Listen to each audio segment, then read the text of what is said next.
Olá pessoal, muito boa noite a todos, bem-vindos a mais um estudo de fim de semana.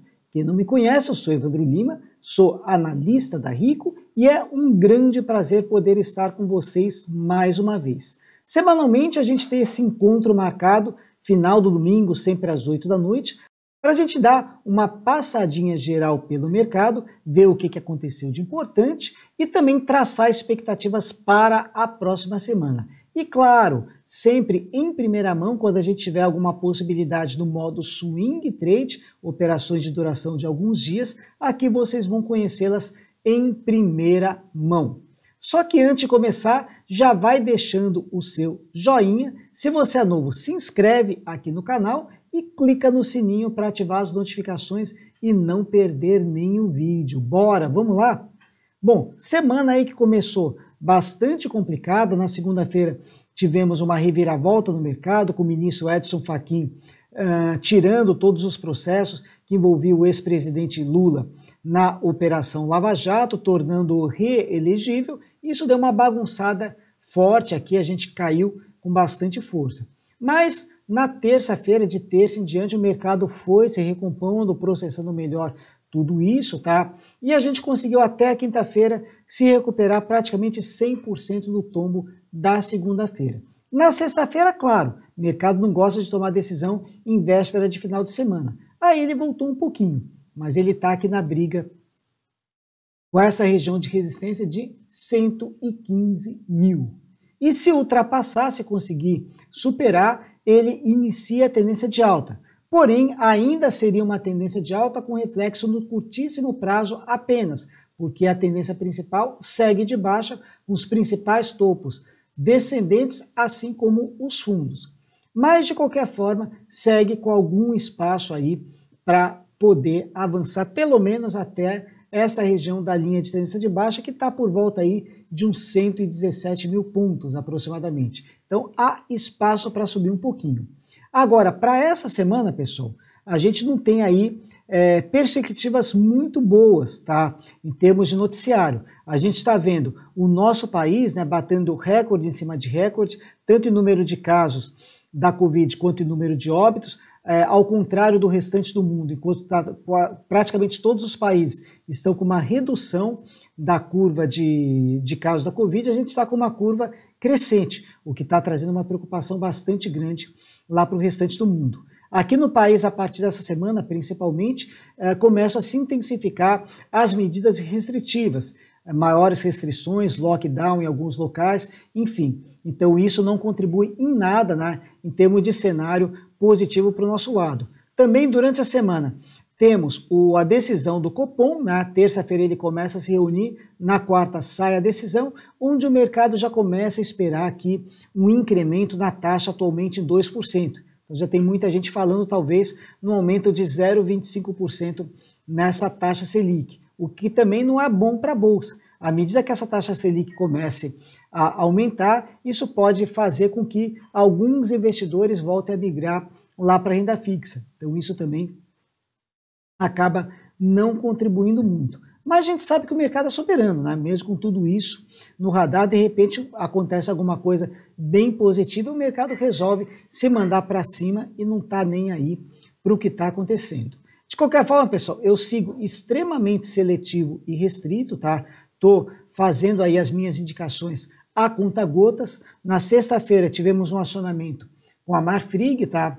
Marfrig, ela se recuperou bem na quinta-feira também, a exemplo do índice Bovespa, ela já vem com uma boa tendência de alta e sinalizou fundo em cima da média móvel de 21 períodos, e já está acima da média de 200. Então eu resolvi fazer uma aposta nela, o stop também está bem razoável. Deu acionamento na sexta-feira em 15,55, voltou um pouquinho, fechou em 15,37, mas está no jogo. Até depois, se vocês tiverem interesse, né, essa daí continua valendo. Mas vamos aí para as novas indicações. Bom, novas, na realidade tem nova indicação, CEMIG 4. Na sexta-feira eu até coloquei uma pequena aposta com BOVA11, mas depois, reanalisando melhor, com calma, durante o final de semana, eu vi que não tem tanto upside assim para subir, para a gente conseguir trabalhar com um alvo melhor.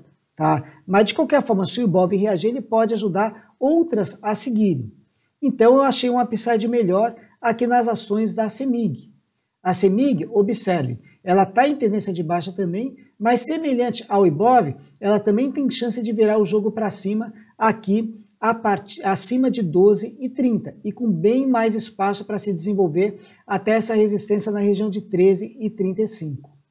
Então, o gráfico de CEMIG está melhor do que o gráfico, por exemplo, de BOVA11. Eu fui de CEMIG. Só não gostei de uma coisa, pessoal, a relação risco-retorno. 1 de risco e 1 de retorno. Então, eu consegui dar um jeito de contornar e melhorar essa relação risco-retorno.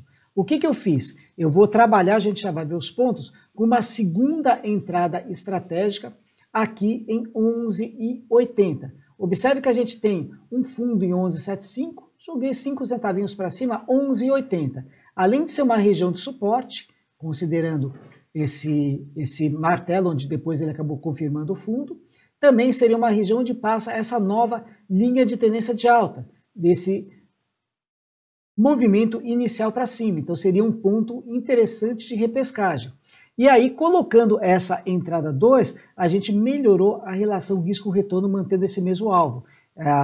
O que era de 1 para 1 acabou se tornando de 2 para 1.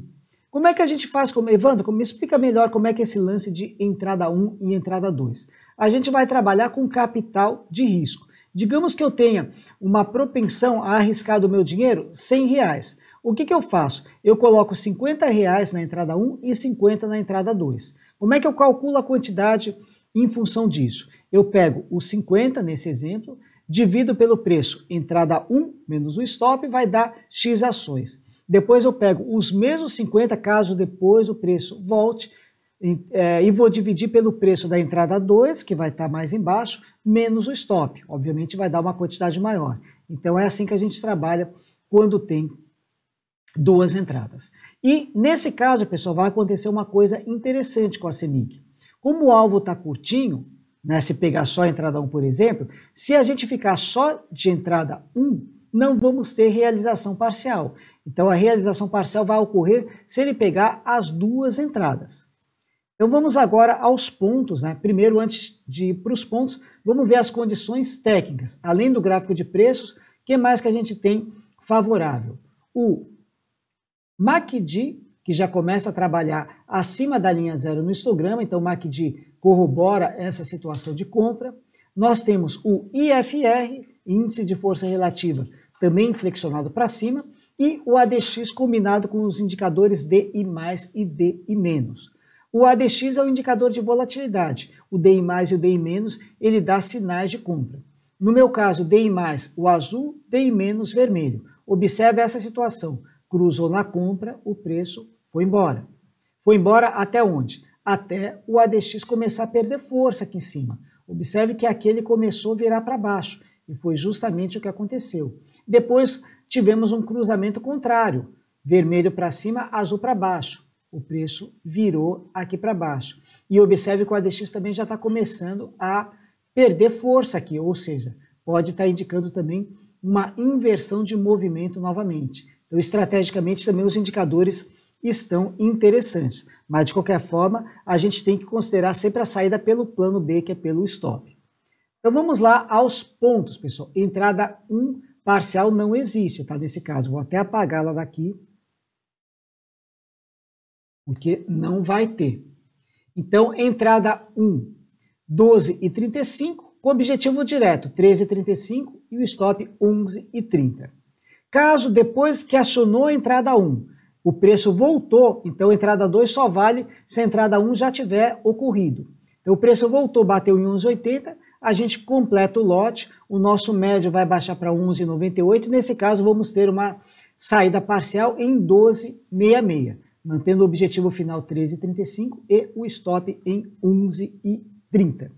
Eu vou começar de novo, novamente com freio de mão puxado, tá? E torcendo, mesmo com esse noticiário não muito favorável aqui para o nosso país principalmente, que os ventos soprem a favor e pelo menos a gente continue com esse movimento para cima, que é muito melhor, eu tenho certeza, para todos. Fico por aqui, pessoal, espero que vocês tenham gostado do vídeo. Muito obrigado e até a próxima. Valeu mesmo, pessoal. Até mais.